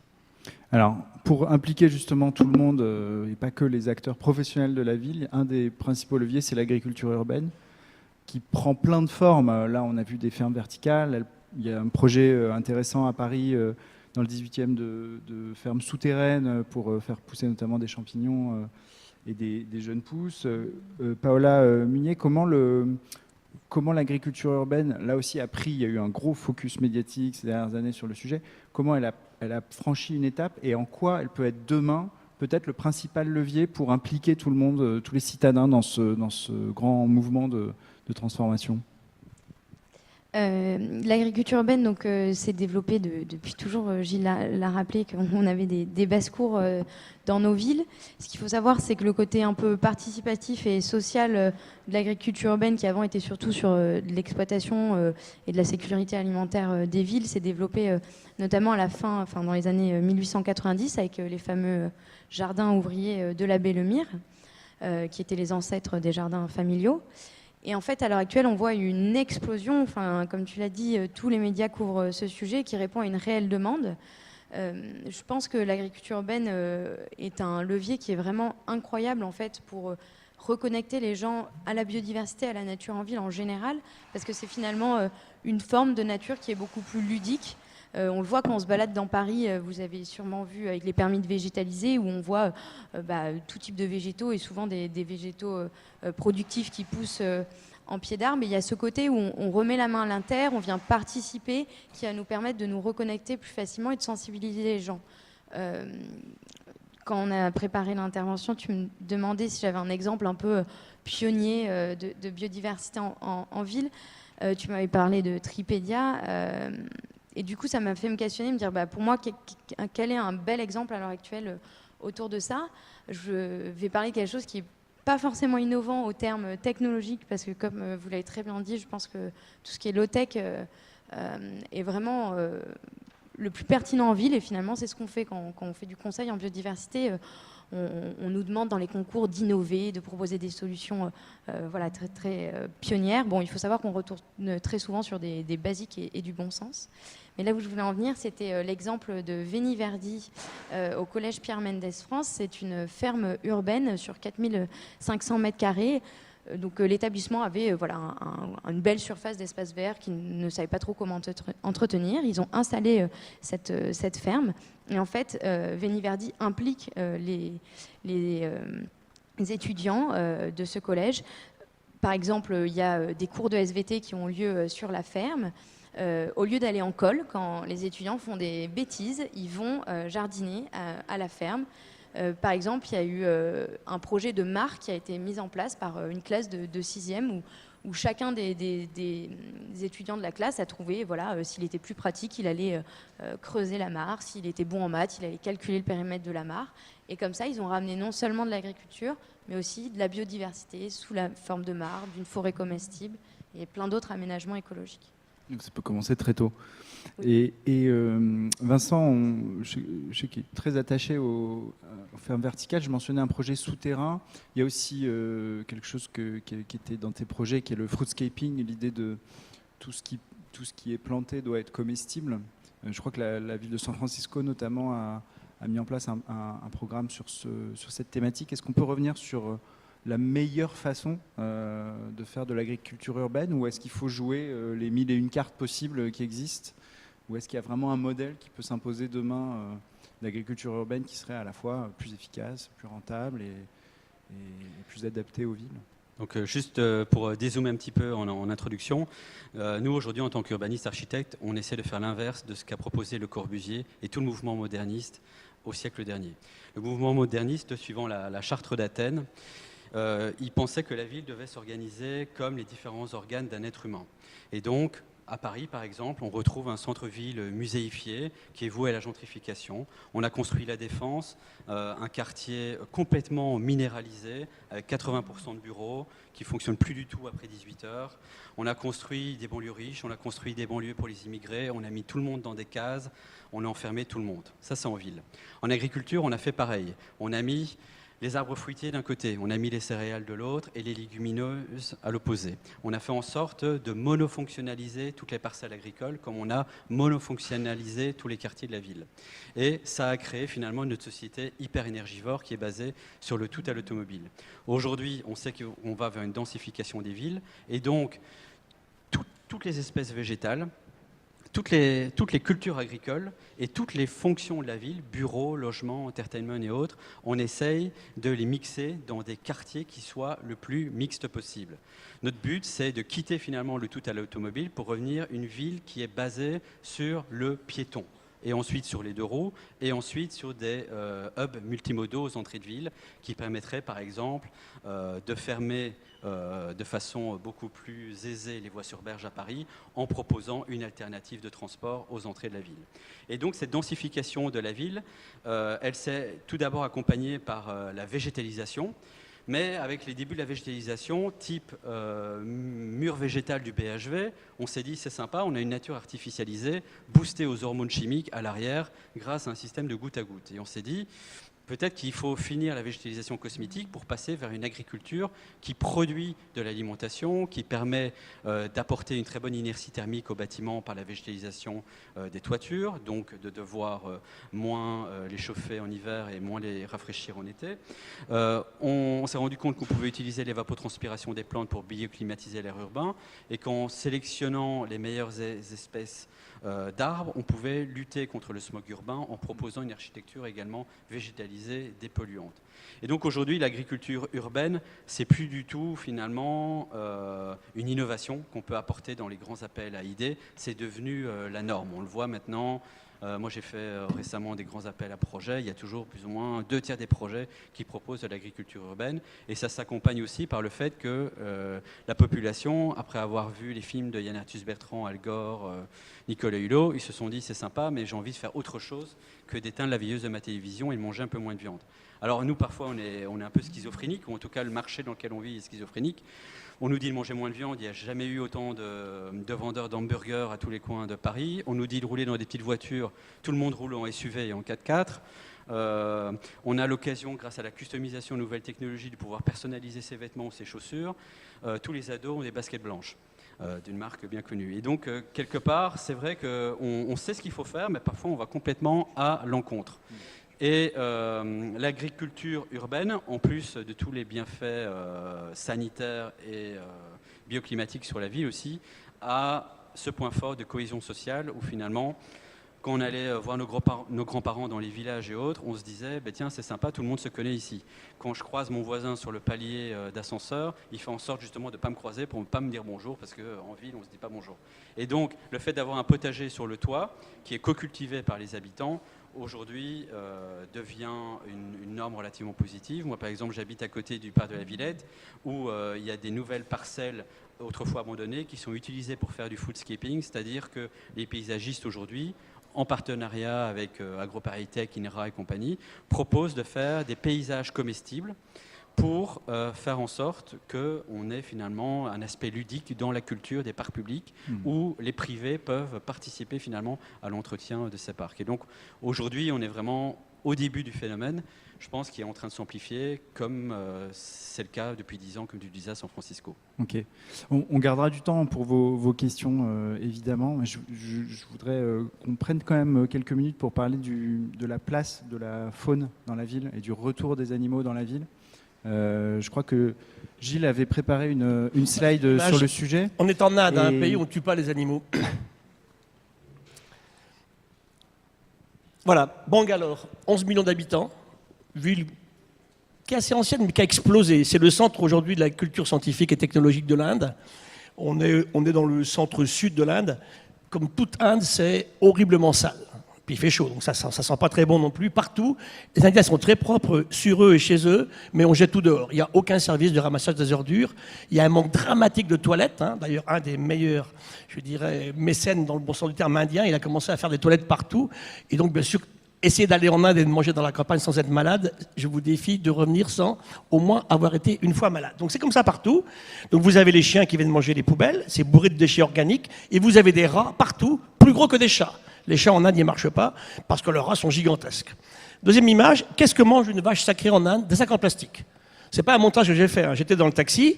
Déjà, pour aller de l'aéroport à la ville, ça peut prendre 6 heures. Le vol d'Air France qui se pose à Bangalore le matin, 2h45, il repart à 4h10. Mais c'est quoi? C'est des vols de fakir, ça? Non! Ça marche en Inde, parce que si vous ne faites pas ça, il n'y a pas de transport en commun, vous ratez votre avion de toute façon.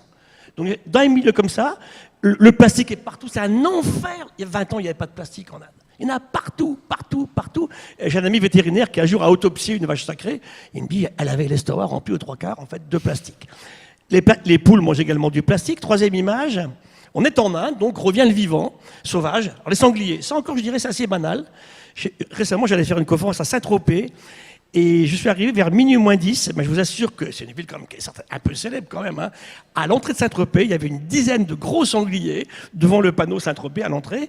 Il y en a un qui s'est installé à Bordeaux il y a quelque temps. J'ai vu une femelle récemment aussi à Amélie-les-Bains. Les sangliers reviennent un petit peu partout. Ils sont fortement hybridés avec les cochons. Je vous défie de trouver un sanglier aujourd'hui. C'est des hybrides sangliers cochons domestiques. Toujours en Inde, les macaques. Il y a 2 espèces de macaques en Inde. Elles font leur bébé au mois de mars. Chaque maman fait un bébé. Ça, c'est fait dans le jardin d'un collègue qui est en plein centre de Bangalore. Il est directeur du CNES à Bangalore. Donc, j'ai récupéré ces femelles de macaques. Moi, je les adore. Avec leurs bébés, ils sont mignons comme tout. Tous les ans, au mois de mars, la femelle fait ses bébés au centre d'une très grande ville. C'est commun. On les trouve aussi sur les temples depuis longtemps en Inde. Un peu différent, la suivante, ça. Il m'appelle un soir, j'étais arrivé depuis 3 jours en Inde, il me dit viens vite, il y a le chien qui aboie, il y a un truc qui bouge dans la haie là. Une femelle de cobra, j'étais ravi, j'adore les serpents. Alors je lui ai dit voilà, je te l'attrape, hein. On la tue certainement pas, on va aller la lâcher ailleurs parce qu'il y a quand même un petit enfant. J'ai pris 2 cobras dans la semaine dans son jardin au centre de Bangalore. Et ils me disent les Indiens, on n'aime vraiment pas les serpents. Mais j'ai dit, la faute à qui ils sont là les serpents? Ils n'ont rien à faire là les serpents. Ils sont là parce que vous êtes infestés de rats. Et les serpents viennent là pour manger des rats et au centre de la ville. Bien plus dangereuse que le cobra qui est à gauche, la vipère du Russell. Alors, je ne joue pas avec la vipère du Russell. Hein. Elle est extrêmement rapide, elle est mortelle. En gros, on donne quelques chiffres. 40 morts par les tigres, 400 morts par les éléphants, 10 000 morts par les serpents, dont des morsures au centre-ville. Et j'ai une amie qui a créé un centre qui s'appelle Snake Rescue. Et elle aime les serpents, cette femme. Elle sauve tous les serpents. Dès que quelqu'un a un serpent dans son jardin, elle vient avec son Snake Rescue, il récupère les serpents et puis ils vont les libérer ailleurs. La vipère du Russell est très dangereuse. Et pour clore le tout, ben voilà, au centre de Bangalore, ça je l'ai vu aussi en Guyane, à Cayenne, vous avez de temps en temps la panthère qui rentre pour manger un chien. Elles adorent les chiens, les panthères. Voilà, c'est ça la nouvelle écologie urbaine, vous voyez un petit peu, dans des conditions particulières. Alors, tout à l'heure, en regardant les magnifiques projets qu'avait Vincent, bon, tout ça, ça va revenir. Au départ, les oiseaux, bien sûr, parce que l'oiseau tire parti de la verticalité. Hein. Et c'est vrai qu'on a vu des faucons pèlerins, qui est comme l'oiseau emblématique. Et souvent, d'ailleurs, les gens ont dit, regardez les villes, comme c'est fantastique. Il y a plus de faucons pèlerins que dans la campagne. Évidemment, la campagne, ils meurent tous empoisonnés par les saletés que l'on met. Et c'est vrai que le miel qu'on fait au Jardin des Plantes à Paris est de meilleure qualité que le miel qu'on fait dans les terrains aux alentours de Paris. Donc, de qui se moque-t-on? Comment joue-t-on? Comment l'humain se réharmonise avec tout ça? Quel est le futur? C'est la vraie question. Et je terminerai en disant que le plus haut lieu de biodiversité à Paris, vous savez ce que c'est? Le cimetière du Père-Lachaise. Parce que les humains qui sont là font plus beaucoup de dégâts. Mais j'ai dû me battre comme un chien pour empêcher les gens de mettre des pesticides à haute dose sur les petites plantes qui étaient sur les tombes. Alors j'attends, moi maintenant, puisqu'ils ne sont pas très loin, le retour du loup au Père-Lachaise, ça fera un bel événement. Et le retour du saumon, qui est encore à 40 km de Paris, 1906, hein, devant le Jardin des Plantes, dans la Seine, le saumon atlantique se reproduisait. Il disparaît. Alors il monte tout doucement. Les Anglais ont réussi à le faire revenir à Londres, mais quand même qui est beaucoup plus proche de la mer que ne l'est Paris. On attend le retour. Et quand Madame Hidalgo nous dit, prochains Jeux Olympiques, on va nager dans la Seine, oui, mais pour ça, il faut qu'on contrôle toute la qualité de l'eau en amont de Paris, parce qu'il n'y a pas que les Parisiens qui polluent la Seine, il y a tout ce qui est jeté en amont, bien sûr, par l'agriculture productiviste qu'on a aujourd'hui. Alors moi, je terminerai là-dessus en disant que pour nous, écologues, on a accepté de participer au projet sur une condition, ok, on assainit Paris, dont la Seine, bien sûr, mais pas pour 15 jours. Il faut que ce soit durable et que ça continue après. Mais justement, quelles peuvent être les réponses à ce retour d'animaux? Il y a une image qui a pas mal tourné il y a 2-3 semaines à Bristol. Ils avaient installé des pics à pigeons, mais dans les arbres, parce qu'il y avait des voitures en dessous, pour pas que les oiseaux viennent dans les arbres. Là, je vais être très clair, c'est totalement stupide. Hein, oui, je pèse mes mots. Attendez, laissez-moi continuer. Un chiffre, The Lancet. The Lancet, ce n'est pas une revue d'écolo, hein. C'est la plus grande revue médicale du monde avec le New England Journal of Medicine. 40 000 personnes investiguées en Grande-Bretagne il y a quelques années. Et ils montrent, c'est un petit peu ce que disait tout à l'heure aussi, ton prénom c'est Paola, ouais, c'est joli.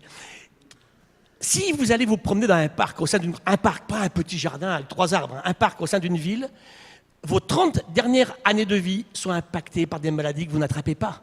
Et surtout, ce qui est intéressant, ça gomme les inégalités sociales. Alors, on l'intuitait, comme tu as dit tout à l'heure, Paola, mais on a des preuves scientifiques maintenant que l'humain a besoin de cette végétalisation, de cette harmonie de la nature. Et je finirai en disant que quand j'étais avec Ségolène, elle avait mis des arbres dans le centre de l'hôtel du Roquelaure, boulevard Saint-Germain, et une nuit où il n'y a pas trop de trafic routier, je suis allé mettre un thermomètre sur le centre du boulevard Saint-Germain, sans risque trop ma peau, à 1h du matin.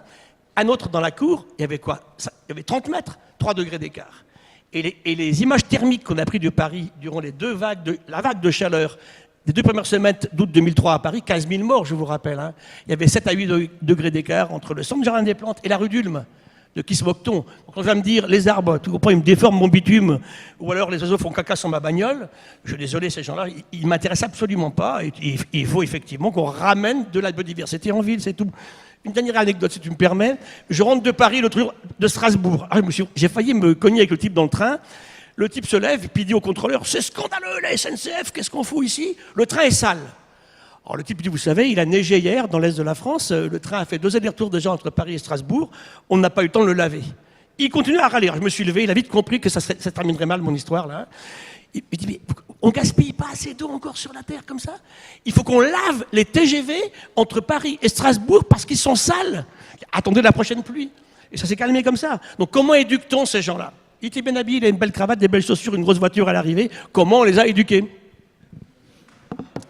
Alors, justement, sur ce retour des animaux, comment on peut faire? On a aussi, vous le disiez, il y a la question des rats, la question des nuisibles. Il y a eu tout un débat à un moment autour du nourrissage des animaux, des pigeons ou autres. Il y a des comportements qui sont peut-être pas les bons.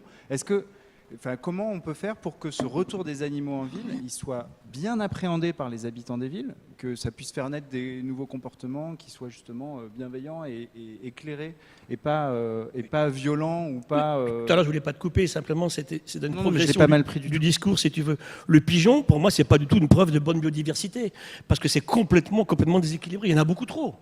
Donc parce que, tu sais, quel est le problème quand une espèce arrive dans un milieu? Souvent, la malchance, c'est qu'il arrive sans son prédateur et sans son parasite. On a des tas de cas dans l'océan. Hein. Une microméduse arrive en mer Noire en 1980. 10 ans après, 1 million de tonnes de biomasse qui font 40 000 tonnes de pêche à l'anchois. C'est le cas du pigeon. Il est dans un milieu totalement déséquilibré, en fait. Il n'y a pas de prédation. Donc aujourd'hui, il faut absolument... Qu'on fasse un contrôle biologique des pigeons en question, ça ne me gêne pas. Mais de commencer à coller dans les arbres des petits machins en ferraille pour que le pigeon ne puisse pas se poser dessus, ça, c'est encore une idée d'ingénieur. Hein. C'est pas possible. Hein. C'est comme récemment, on me dit, il n'y a plus d'abeilles. Bon, c'est embêtant. Eh bien, on va faire des drones. Vous imaginez mon intérêt pour un tel projet. Hein. D'abord, les drones ne savent pas faire de miel. Deuxièmement, en aucun cas, attachons-nous aux abeilles, regardons si elles partent, on partira avec. Donc c'est comment la technologie résout des questions. Sur le pigeon, il y a une vraie question de contrôle des populations. Vous savez, en ce moment, il y a des magnifiques perruches dans Paris, là, qui ont un chant un peu énervant et irritant.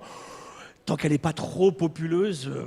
Mais c'est vrai que de toute façon, c'est le déséquilibre que l'humain crée dans les écosystèmes qui fait que des espèces vont trouver partie là-dessus. Hein, mais la solution, c'est pas effectivement les empêcher de se planter, de se mettre dans les arbres. Il n'y a pas que les pigeons qui sont dans les arbres. Hein. Alors, l'heure tourne. On a plein de sujets qu'on n'a pas eu le temps d'aborder, mais j'imagine qu'il y a des questions aussi de votre côté. Je vais vous passer un micro. Alors, par exemple, la ville de Paris va construire des tours de grande hauteur à Bercy-Charenton. Est-ce que ça inclut vos prospectives, vos outils de mesure de biodiversité? Alors, sur l'exemple de Charenton, non. Il faut savoir que la structure Urbalia a été lancée en décembre 2017, mais on travaille actuellement sur beaucoup de projets de grande ampleur dans l'Île-de-France notamment. Et la prospective à 2050, ça n'a pas été utile pour ces projets-là? C'est pas inclus dans... Donc en fait, le projet Bercy-Charenton, il y a une tour de 250 mètres qui a été gagnée par Somme, un grand bureau américain, qui est une tour complètement en verre, donc pas d'énergie renouvelable apparente et pas de biodiversité apparente. Il y a des serres, je sais, tous les étages, tous les 10 étages. Et ensuite, en fait, les autres tours n'ont pas encore été dévoilées. Elles ont simplement... Il y a une esquisse qui est sortie avec des masses blanches. On ne sait pas du tout de quoi sera fait ces architectures et si la biodiversité sera considérée comme matériau de construction ou pas. Donc suite dans quelques mois, à mon avis. Est-ce qu'il y a d'autres questions? Oui. Un bras qui se lève là-haut. Merci. Oui, Gilles Boeuf disait qu'il était contre l'homme augmenté. J'ai envie de savoir s'il est contre l'homme enterré ou l'homme perché. Parce que moi, je ne suis pas sûr que l'homme et la femme, d'ailleurs, sont faits, et les enfants, sont faits pour vivre à 50 mètres au-dessus du sol ou sous terre, sans avoir l'occasion, peut-être sauf une fois par an, de mettre les pieds sur terre. Et parce que voilà, quand on est, c'est pas évident. On est pas, tout le monde ne s'adapte pas à vivre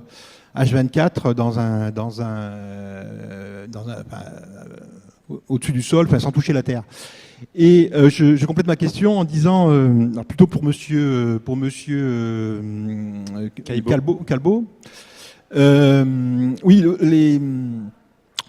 moi je suis pas tellement rassuré par les projets que vous avez présentés.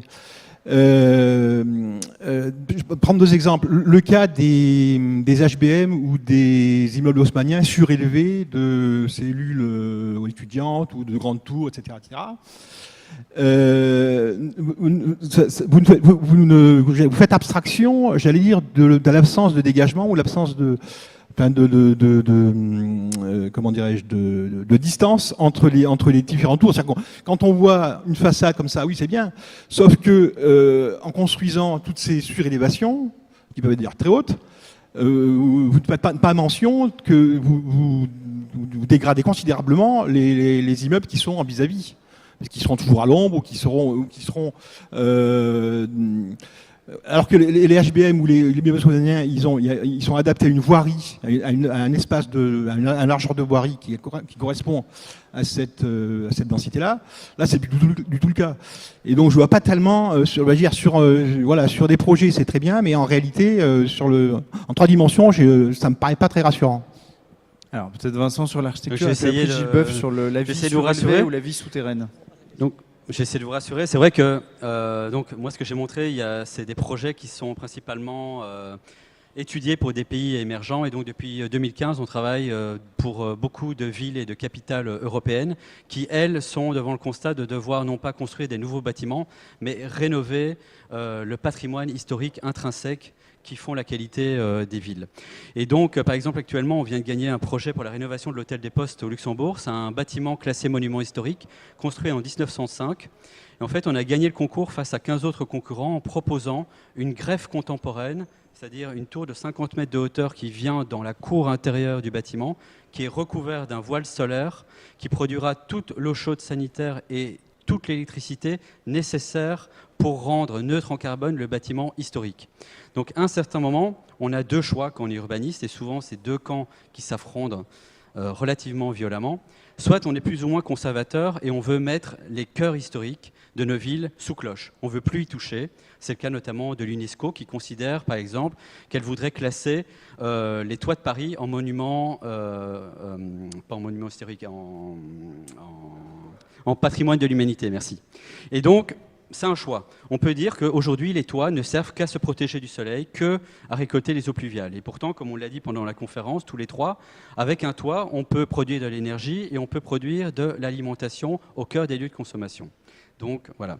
Ensuite, par rapport à la hauteur, sur par exemple ce qu'on a dessiné rue de Rivoli, on travaille avec des ingénieurs, avec des énergéticiens, avec des climatologues qui nous permettent de mettre la bonne distance entre les différents projets que l'on propose, de choisir les bonnes hauteurs, notamment en effectuant ce qu'on appelle des héliodons, c'est-à-dire en étudiant l'ombre projetée du bâtiment suivant toute la journée, pour faire en sorte de ne pas dénaturer la vie au sol. Aujourd'hui, on a aussi des nouveaux systèmes passifs qui permettent notamment à des systèmes de fibre optique d'apporter de la lumière d'une façade à l'autre à travers des dalles qui intègrent ces systèmes d'éclairage. C'est-à-dire, par exemple, il y a un projet pour la tour Montparnasse d'amener la lumière naturelle dans les cages d'escalier qui sont au centre du plateau sans utiliser d'électricité. Et donc, grâce, comme je le disais tout à l'heure, entre le low-tech et le high-tech, le but de construire en hauteur, je ne dis pas que c'est la seule solution pour densifier nos villes, c'est tout d'abord d'économiser le territoire et d'éviter l'étalement urbain à l'horizontale. Donc aujourd'hui, je pense que quand on fait en tout cas quand on pose des questions aux nouvelles générations, je pense qu'ils préfèrent à l'inverse vivre plutôt à la verticale, sur une économie du territoire, dans des villages qui viennent s'étager, que passer 2 à 3 heures par jour dans les transports publics ou dans les transports individuels. C'est-à-dire que le rêve qu'on a vendu à mes parents et à mes grands-parents du pavillon individuel avec jardin individuel à 2 ou à 3 heures de la ville, où finalement tous ces pavillons se ressemblent, seule la couleur des joints qui relient les briques change, où tous les jardins sont pareils, qui vous ont emprisonnés dans des petites boîtes à conserve à roulettes. Je pense que ma génération et la génération des millennials qui arrivent, on ne veut plus du tout vivre sur cette façon-là. C'est clair. D'autres questions? Je vois, il y a 2. Ah oui, Gilles Boeuf voulait répondre sur l'humain augmenté. Je ne faisais pas référence à ça du tout. Je pensais de l'immortalité, moi. C'était ça l'humain augmenté pour moi. Tu sais, le seul humain augmenté que j'admirerais, c'est un humain qui serait augmenté intellectuellement et spirituellement, beaucoup plus que faire référence à des choses physiques.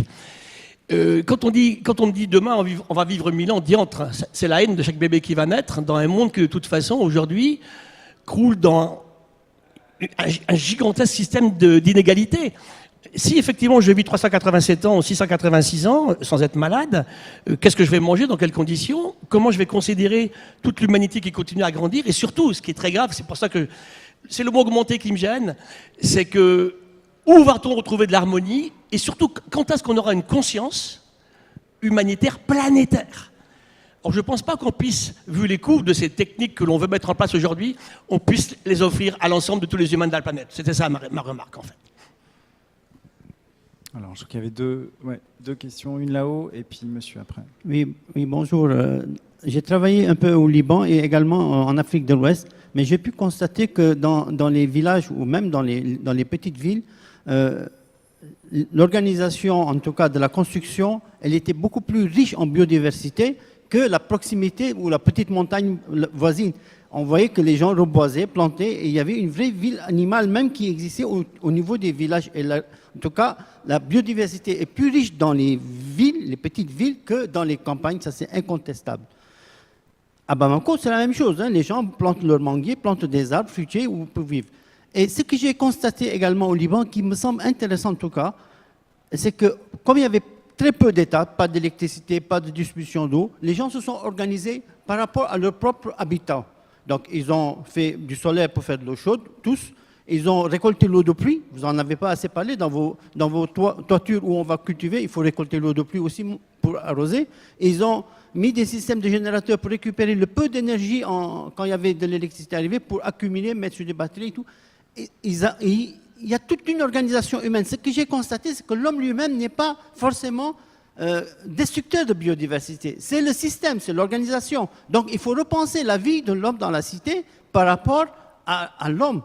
Et on pourrait penser une ville vivante comme un bâtiment vivant, que ce soit isolé, vivant, où il y aurait l'énergie, l'eau, tout le système qui permettent à ce que l'organisation de la société dans ce bâtiment permette à augmenter la biodiversité.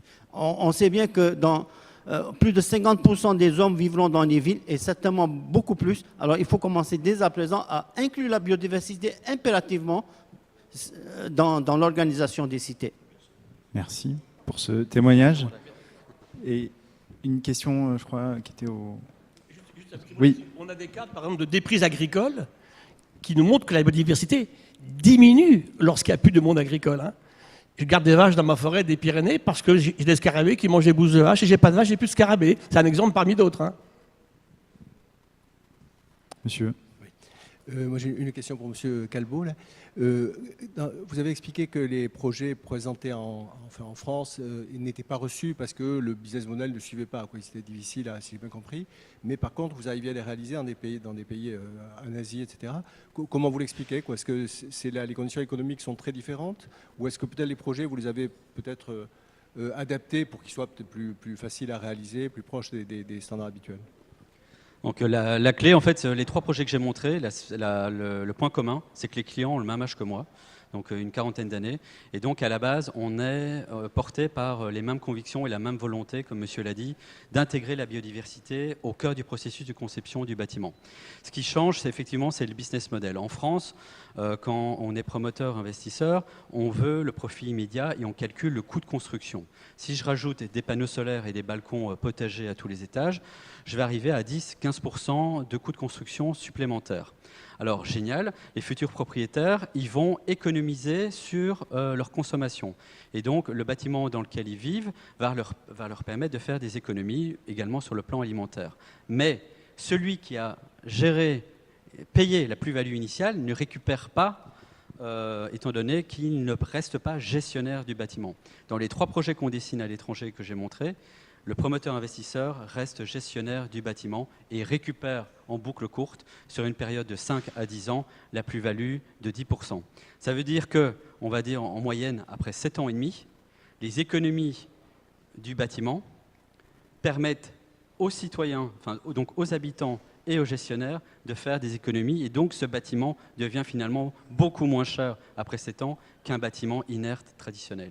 Et donc, de toute façon, aujourd'hui, moi je rencontre souvent des juristes français qui sont en train de faire de la prospective, de l'innovation juridique pour faire en sorte que de nouveaux business models émergent et permettent justement ce gap important. Aujourd'hui, c'est ce qui bloque encore un peu, mais on va être obligé de passer par là, je pense. Peut-être une toute dernière question, parce qu'après, il faut qu'on libère la place. Non?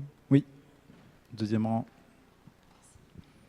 C'est une question pour Paola Munier. Vous avez parlé du coup, donc vous faisiez un diagnostic pour c'est ce qui était existant et ce qui allait être construit. Et donc concrètement, quels exemples pouvez-vous nous donner sur des outils de l'agriculture urbaine ou autres pour améliorer cet impact par la suite? Bien sûr, donc nous on vraiment cartographie tout le site du projet et en fait on vient proposer des solutions de végétalisation ou d'accueil de la faune, on en a un peu parlé, pour améliorer ou au moins minimiser l'impact du projet sur la biodiversité. Pour donner rien qu'un exemple, je pense que les toitures biodiversité, c'est un bel exemple. Pendant longtemps, on a fait des toitures végétalisées de type sédum avec très peu de substrat qui avaient certaines qualités, notamment sur l'inertie thermique du bâtiment et la rétention des eaux pluviales. Mais maintenant, on commence à se dire, OK, comment je vais concevoir une toiture qui va vraiment permettre l'accueil de cette biodiversité? Je pense à une toiture qui a été faite en partenariat avec le Muséum national d'histoire naturelle, Vinci et Topagé, qui est une toiture végétalisée sur le toit du siège social de GTM Bâtiment à Nanterre, où en fait, tout simplement, en mettant plus de substrat que les toitures sédum, en moyenne entre 20 cm de substrat, en nivelant en fait ces hauteurs de substrat, on a pu recréer des micro-habitats différents. Donc si on est sur une butte, on va pouvoir aller peut-être plus sur de la plantation d'arbustive que si on est sur un vallon.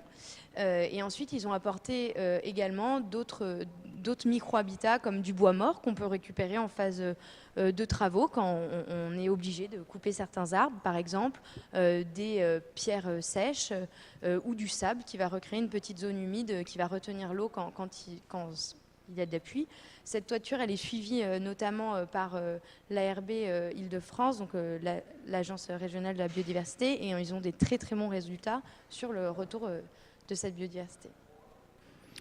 Merci. Merci à tous d'être venus. Merci à nos 3 invités d'avoir creusé, ouvert un peu les imaginaires sur la biodiversité urbaine de demain. Et puis le cycle Building Beyond continue au mois de juillet. Donc n'hésitez pas à venir au prochain rendez-vous. Voilà, merci à tous. Bonne journée.